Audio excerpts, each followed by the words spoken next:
dah. Kata lah lagi dia orang Mamin.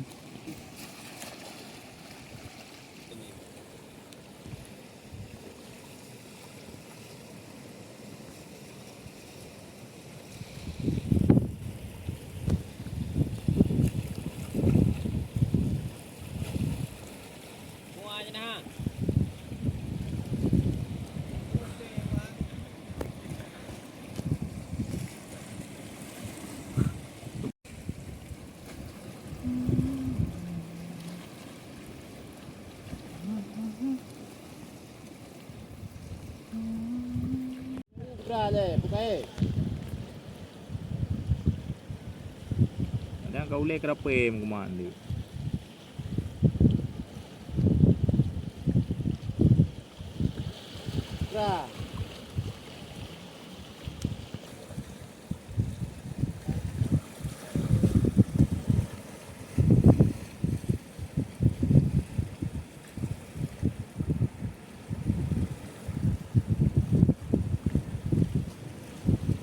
Kena kawannya aduh bang.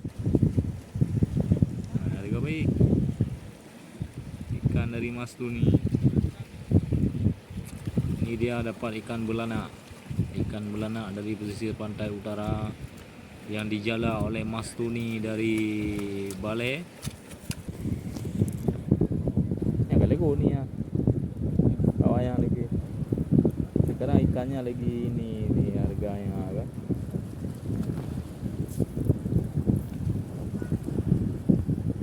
Baru mulai bang? Baru mulai.